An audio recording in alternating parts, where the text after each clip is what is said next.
Hi, everyone. Welcome to another episode of Outgrow's Technologist of the Month. I'm your host, Dr. Saksham Sharda. I'm the creative director at Outgrow.co. And for this month, we're going to interview Vishal Shah, who's the GM of XR and Metaverse at Lenovo. Thanks for joining us, Vishal. Hey, Saksham, thank you very much. And I really appreciate being on your podcast. Big fan of what you do and what you do for the tech industry in general. So thank you very much for having me. All right, so Vishal, we're going to start with a rapid fire round just to break the ice. You get 3 passes. In case you don't want to answer the question, you can just say pass, but try to keep your answers to one word or one sentence only, okay? Absolutely. Looking forward to it. All right, so the first one is, at what age do you want to retire? Never. How long does it take you to get ready in the mornings? 15 minutes. Most embarrassing moment of your life? My kids should answer that, not me, because that happens almost every day. Favorite color? I would say blue. What time of day are you most inspired? I start my days early, 5 a.m., How many hours of sleep can you survive on? probably around five hours a day. Fill in the blank. An upcoming technology trend is blank. I would say XR plus AI is the next gen of computing. All right, the city in which the best kiss of your life happened. I would have to say Hawaii. I would say Maui. How do you relax? Going on hikes. How many cups of coffee do you drink per day? Too many. A habit of yours that you hate. I would say Netflix binging on the weekends. That's good. The most valuable skill you've learned in life. Being resilient and always being resilient, I would say. Okay. The biggest mistake of your career. Not taking risks early on in my career. Your favorite Netflix show. I would have to say Stranger Things. One word description of your leadership style. Inclusive and always sharing and being a constant communicator. Top priority in your daily schedule. Meeting customer commitments and making sure that my team is heard and taken care of. Ideal vacation spot for relaxation. Anywhere close to the beach. And the last one is key factor for maintaining a work-life balance. Prioritize family and friends. Okay, one bonus one then. What is one advice you would give job seekers in the current market? Use your network. That's the most important thing. All right, so that's the end of the rapid fire. Is there any rapid fire question you want to elaborate on more, or you think you're good? I think we're good. All right, so we can go into the long form questions for which you can take as much time and thought and anything you like. The first question is, how do you envision the future of XR and metaverse technologies shaping consumer electronics and mobile products in the next decade? Yeah, so I think reality we are focused largely on the enterprise side of things. We're working with large enterprise customers to help with worker safety, with training and development, with collaboration. But when it comes to the consumer side, we're already seeing a foray right now into gaming as well as AI-based, augmented reality glasses that help you in your daily life. So whether it's consumer or enterprise, we feel that the overall market, as the technology evolves, as chipsets get more efficient, will obviously make these devices more palatable. You're going to be able to wear them just like my glasses right now for much longer periods of time. We're going to see the same evolution happen in the VR glasses as well as we move to mixed reality, right? But in terms of traction and ROI, we are seeing a lot of that happen more on the enterprise side first, in terms of very tangible ROI that our enterprise customers are getting, B2B and then eventually B2B2C as well. And are there any potential challenges or obstacles that these technologies may encounter in becoming mainstream components of consumer electronics or just mainstream in general? Yeah, I think just like any technology curve, right? It's about the solutions, it's about the content, and then it's about eventually the hardware getting to a point where you can actually wear these devices for long periods of time, right? So we've already seen huge jumps in the hardware as we look at more and more of these new designs. If you look at our latest Think Reality VRX, we are using the pancake lenses, which reduces the thickness by almost one third. We have a lot more comfortable designs that lets these workers use these for 1 hour training sessions or any kind of remote assistance work. But a lot more needs to be done if these devices were to be used for entire shifts, for example, right, for an 8 hour shift or for a complete movie. They have to get a lot more efficient. They have to get a lot lighter, and the battery life has to improve significantly as well. And hardware is just one problem. It's also the killer use cases, whether it's on the enterprise side or the consumer side. I think it's going to be important that the focus on key outcomes on the enterprise side, especially around learning and development, collaboration, and the remote worker area, is going to be very important to make this technology scale. So, in your opinion, what are the key factors driving the adoption of IoT and cloud software solutions in today's high tech industry? Yeah, the key factors that are driving this is the evolution of content, right? So if you look at the education market, K through 12 and higher ed, there's no doubt that students, millennials, Gen Z, they take to this 3D spatial computing a lot more than the previous generation. So their preferred method is to think in this 3D environment. And when you teach a particular worker or a student in a 3D environment with a digital twin using some of these AR, VR technologies, your retention is 400% higher. Your error rates come down significantly. And you can actually teach your entire class in a much more efficient manner that they recall in a lot more, right? So those ROIs are quite clear. Those outcomes are quite clear. So we're seeing a lot of excitement in that area. The other big area is around uh, the the workforce onboarding as well, right? As we see these baby boomers retire, we are losing a lot of skills in the field or on the factory floor. And how do we bring the new generation that's coming to replace these workers? How do we bring them off the bench in a safe manner and in a quick manner so that we can efficiently get them back to the factory floors or to the field?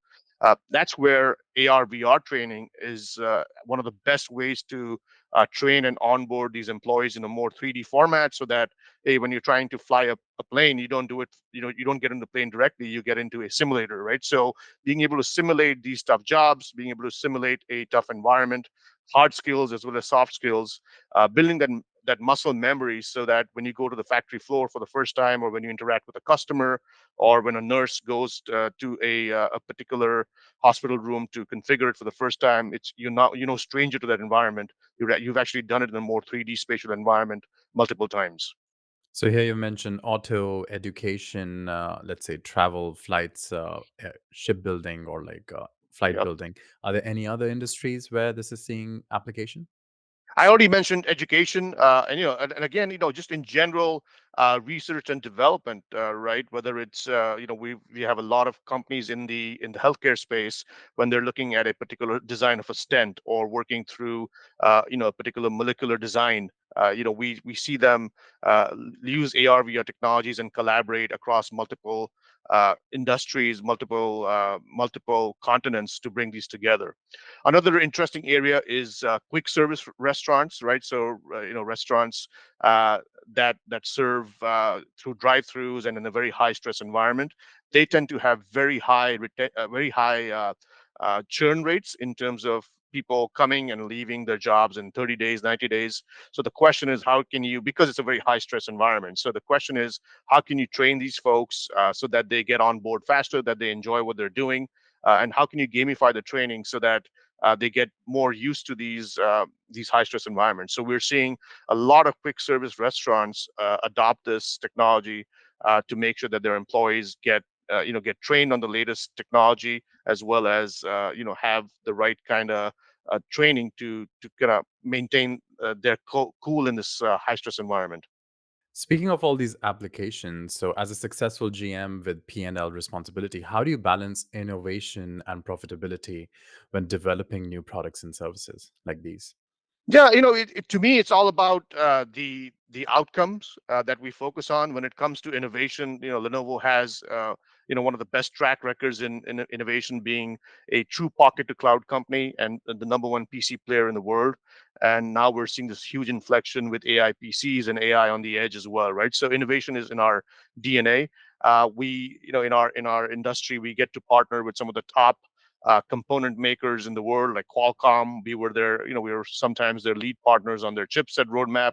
For XR, we were their lead partner on their Qualcomm's Snapdragon Spaces ecosystem as well, which really helped us build a large ecosystem as well. So I think innovation is always something that we're looking to, really we lead with innovation, and we lead with solutions. So I think that the other part of the innovation is it's not only about the hardware or the technology, it's about creating that ecosystem, an open ecosystem where your ISVs and solution providers can thrive and provide these end-to-end solutions to your end customers. So I think that's a key part of innovation, is that business model that you create that reduces the friction to onboard these solution providers, so that we can serve our customers better. And then the third part of the innovation, of course, is having a suite of services and a global reach as well, right? So Lenovo, one of the things that's in our DNA is, because of our Think brand, because of our because of the trust we have with the largest CIOs and enterprises in the world. We have operations in more than 180 countries. We have a very diversified supply chain. So when our customers adopt a new technology like AR VR, which is still very nascent, they know that we will be able to serve them in multiple countries. We will be able to provide them with services. We will be able to provide them with warranties and replacement in these countries. And we will have a continuous roadmap that serves them over the next 5 to 10 years as well. So this seems like a lot of stuff on your plate. So how do you approach risk assessment and mitigation when pursuing such innovative ventures in your current role? Yeah, I mean that's a great question. Every day is about risk mitigation and control, right? Especially in a new industry, in an industry that's changing, by the hour sometimes, in AR VR, right? So it's kind of like the early days of AI. We've been through a lot of the hype cycles, the highs and the lows. There's always a challenge with component providers. There's always a challenge with the ISVs that we work with. But when it comes to risk mitigation, we make sure that we have a very clear set of objectives. We have checkpoints with all our internal project leads, internal service providers, as well as external vendors, and we have a very strong cadence. That is kind of it's the Lenovo approach, to make sure that we provide the right kind of quality, security, and privacy. Right. So one of the big things about the risk mitigation that we do is our commitment to being a pure enterprise first company and a pure enterprise first platform for AR VR.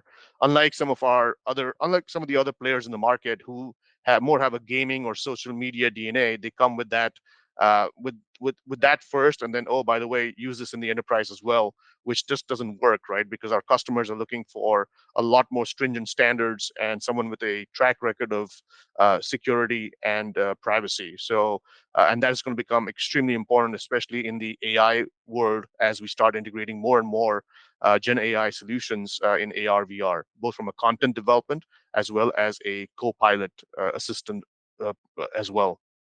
And so, speaking about these innovation and emerging trends, could you discuss the potential synergies between XR technology that you talked about and emerging trends such as edge computing and decentralized finance? Yeah, absolutely. So I think the overall promise of the metaverse, right, was the combination of XR and decentralized worlds, decentralized finance, being able to bring that together, right? So a lot of that, is still evolving as we go forward. But one of the key areas that we are focused on, of course, is the XR plus Edge that you talked about, and XR plus AI. We just demonstrated, a multi VR uh, solution at the NVIDIA conference, the GTC, where we demonstrated up to 4 VR headsets being powered of the same edge workstations, so that you can collaborate in a 3D format on different parts of the world, right? So we're already seeing that if you want to make these devices smaller, more and more of these digital twins will have to live on the edge and be delivered to your device on demand, using a 5G low latency network. So edge is going to be a key part of the offloading of a lot of this content, a lot of this data, for these devices to get more sleek, at the same time more efficient as well. And then the second part, of course, when it comes to these new technologies, is going to be around generative AI. That's going to be a huge inflection point for this industry, and it already is, especially around the ability to build content. To me, one of the biggest things that's required to scale in this industry is the availability of content. And a lot of content needs to be spatial, 3D, immersive. And that requires a lot of, it's a high budget project, right? Because you need designers, you need people with, you need studios, you need people with graphic design knowledge, and those are very expensive resources. With generative AI, we've seen that projects that used to take several months now just take several weeks, or project that took like a couple of $1 million now can be done for a few $100,000 and in a fraction of the time. So generative AI is going to be a great force function for this, especially when it comes to creation of 3D worlds. We're already seeing companies do, like, you just write in a prompt and it creates a 3D world for you. We were doing speech to 3D worlds demos with our partner Engage at CES and Mobile World Congress. We just announced a partnership with Virtual Speech that integrates generative AI for dynamic training as well. So as we go forward, we this year itself, we're going to see our portfolio of solution providers move more and more towards these generative AI solutions for our end customers, both for enterprise and education.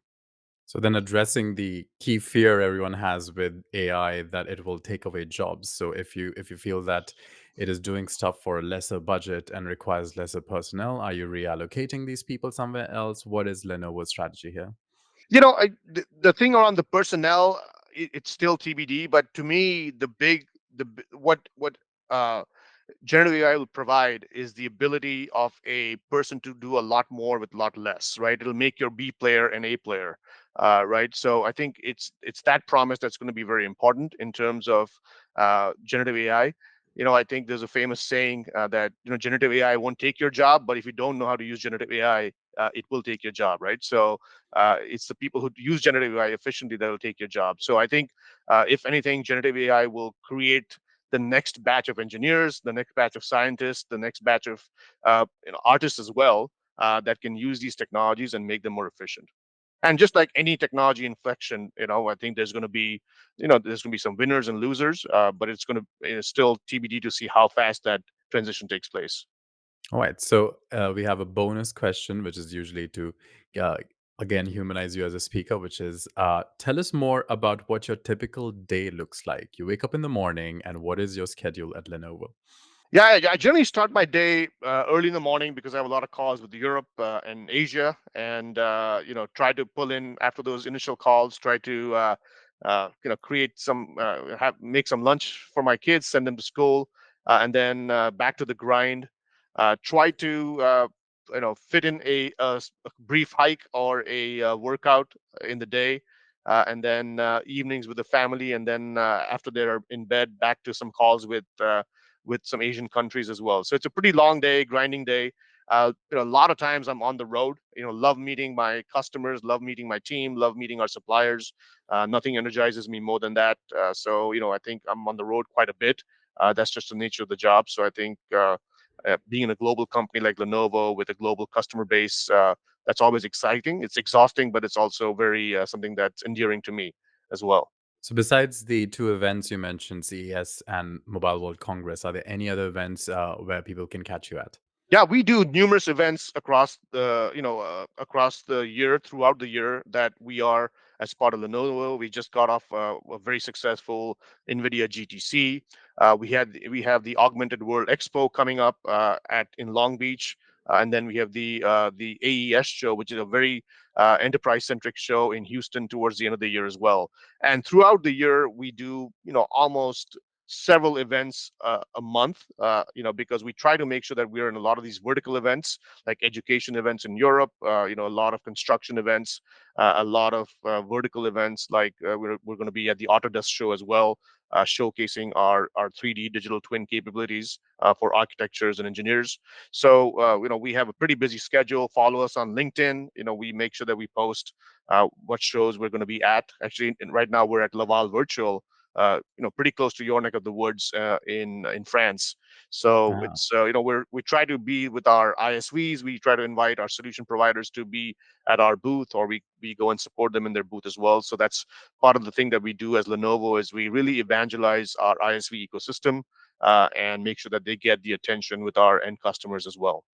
So, in all this hectic schedule, how do you approach product planning and roadmap development to ensure alignment with market trends and customer needs? Yeah, I mean, to me, that is central to the success of our organization, right? The product planning and aligning with our marketing team, the marketing research.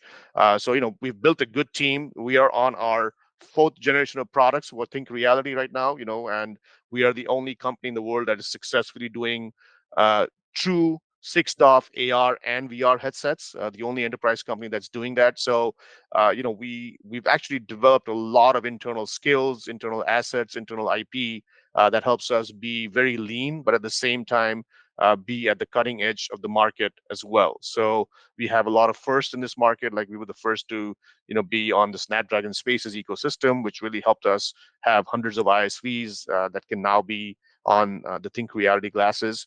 So innovation and the product development is a key part.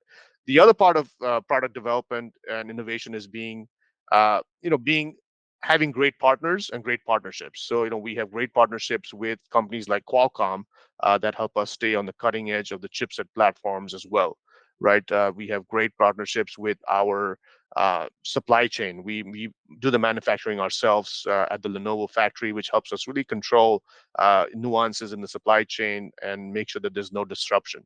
And then, of course, like I said, our software ecosystem and partnerships there are uh, you know, key to them, like making sure that they keep raising the envelope for us as well. So having that feedback loop is super important in our product planning and product cycle as well. So, you mentioned earlier that the industry moves at a breakneck pace.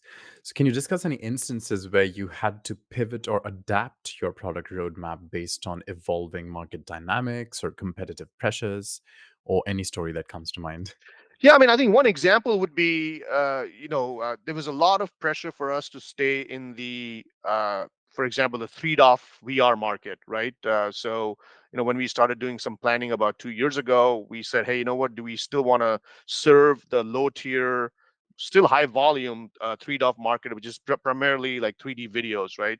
But we clearly saw the trend where a lot of the content development tools were quickly moving towards 6DoF and more interactive, immersive content as opposed to 3DoF, right? So we made with the decision to like serve that 6DoF end of the market, which is the mid tier to high tier end of the market, right? So I think we made that pivot.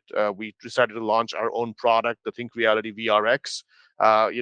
We made some choices to make sure that we have the best color pass through in the industry as well. So we were much ahead of our competition in terms of having really good quality pass through using two cameras. So we made those pivots and were able to launch a very successful product, which has gotten a lot of industry accolades and is now being used by a lot of different industry verticals. Making that pivot as well. So, in all this, how do you prioritize and allocate resources effectively to support the development and launch of new products and services in these dynamic market environments?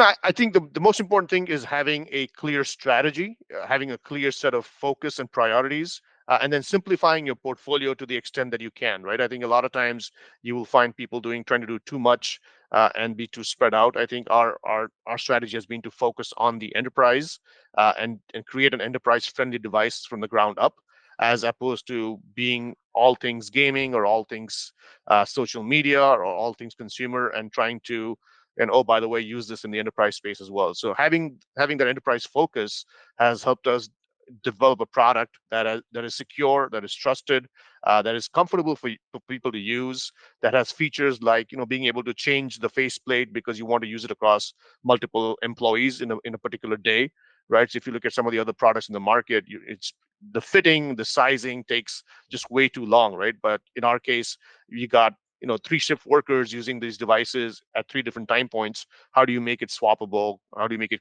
wipeable?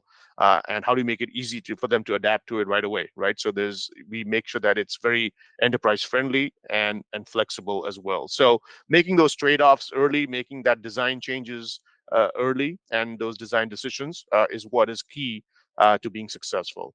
And then, like I said, having the right partners, making sure we have the right checkpoints with them, has been, the key to our success.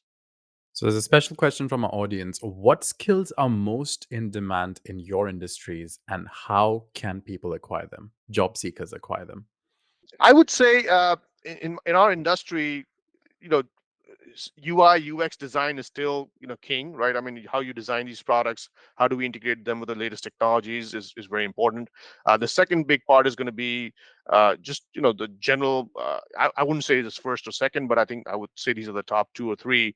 The second big one is around content development and creating these end-to-end solutions by vertical, right? So we see a lot of these successful ISVs that we work with.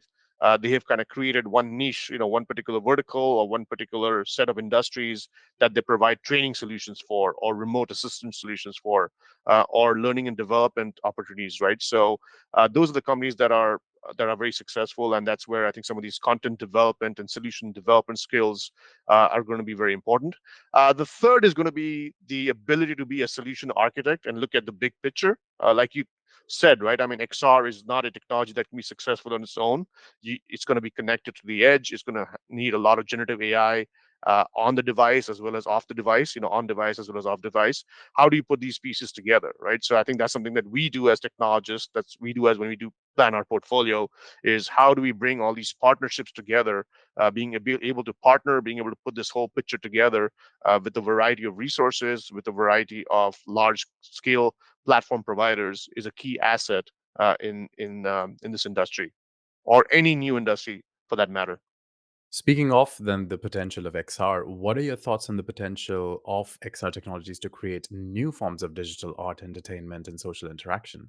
Oh, absolutely. I mean, it's going to be groundbreaking, right? I mean, we're already seeing people create virtual worlds, people interact in these virtual worlds, being able to design different content, multiple people being able to design content on platforms like Omniverse, using edge platforms. So the ability to create this content, being able to use controllers to create some of this content, being able to use multimodal input is going to be quite groundbreaking as well.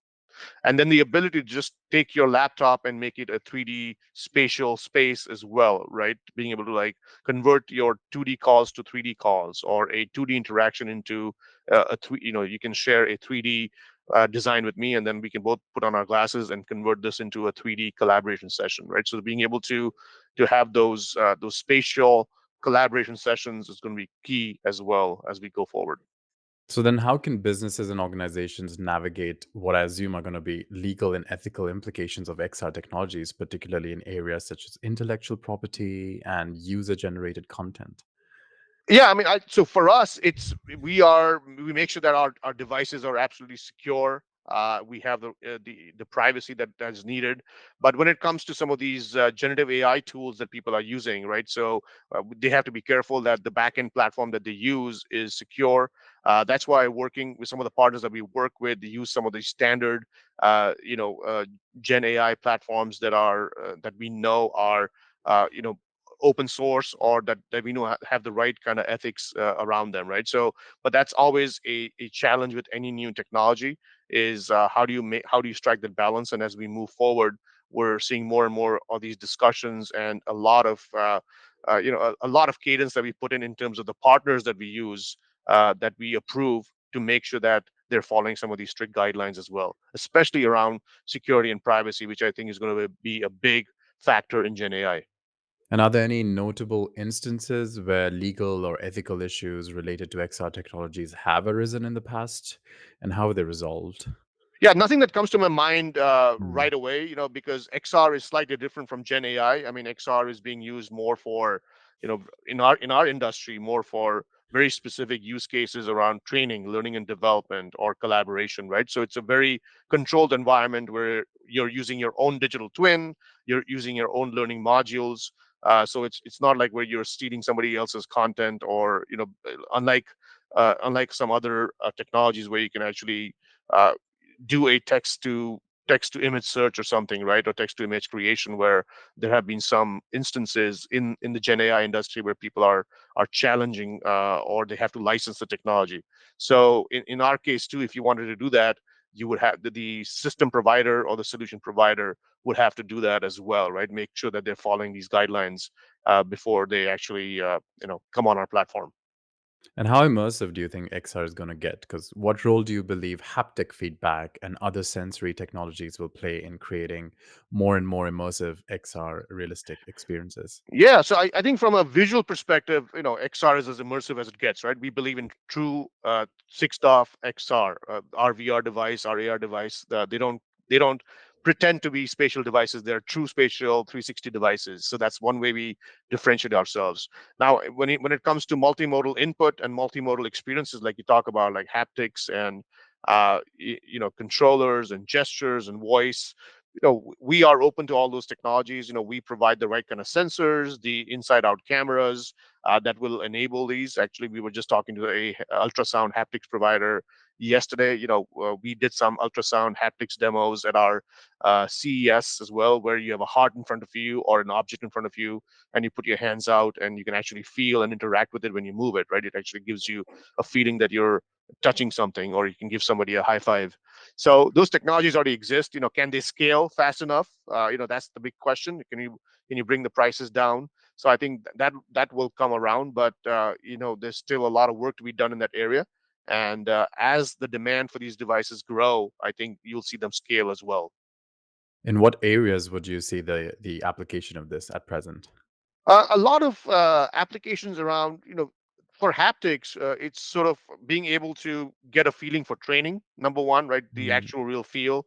The second one, that it was interesting that we were talking to somebody, is around more around sort of more around human interaction and human collaboration. Having your grandma on the other hand, and then being able to have this touch feeling, or so those kind of the things are pretty common. A lot of things around could potentially be done around retail as well, retail experiences and point of sale devices, where you get a feeling for touching something, or you just swipe over a particular pad and you can actually buy something.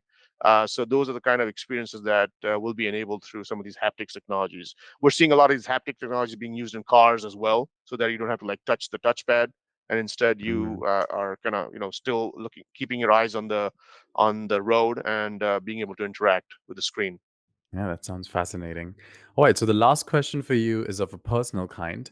What would you be doing in your life if not this? Ooh, I would probably be a professional golfer. I missed that boat when I was when I had the chance in my early 20s. But yeah, that would be sort of the second dream job. Well, hopefully, then in the future, after your retirement, I shall be interviewing you for Golfer of the Month instead of Marketer and the Technologist of the senior Month. the senior golfer of the month. Yes.